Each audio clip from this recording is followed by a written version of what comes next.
Traveling to Northern Europe, we find ourselves at Frederiks Church, also popularly known as the Marble Church, in Copenhagen.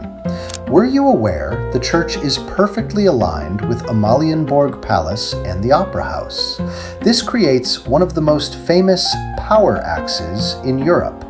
When you stand at the front doors, you are looking directly at the statue of King Frederick V in the palace square, symbolizing the link between the church and the monarchy.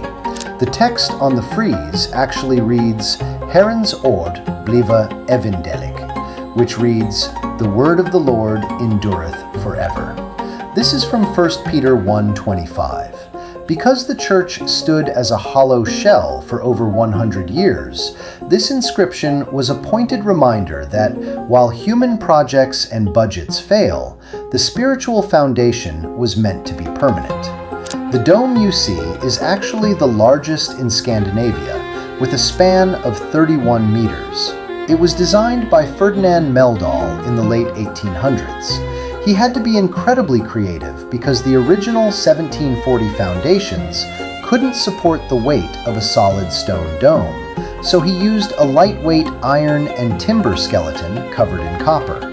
If you look at the very base of the dome's drum, the circular part below the green copper, there are 12 giant statues of the apostles.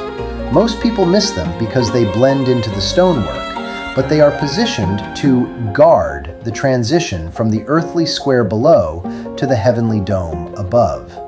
While the lower parts are Norwegian marble, much of the upper structure is actually Danish limestone and sandstone.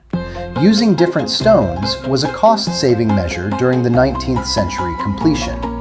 If you look at the real-world weathering patterns, the marble remains white, while the limestone sections have turned a darker, soot-stained gray over the last century.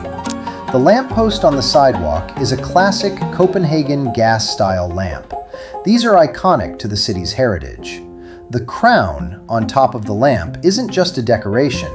It signifies that the lighting in this district was traditionally under the direct patronage of the royal household. The street in the foreground is Frederiksgade. In the 1980s, this was a primary route for tourist coaches and local traffic.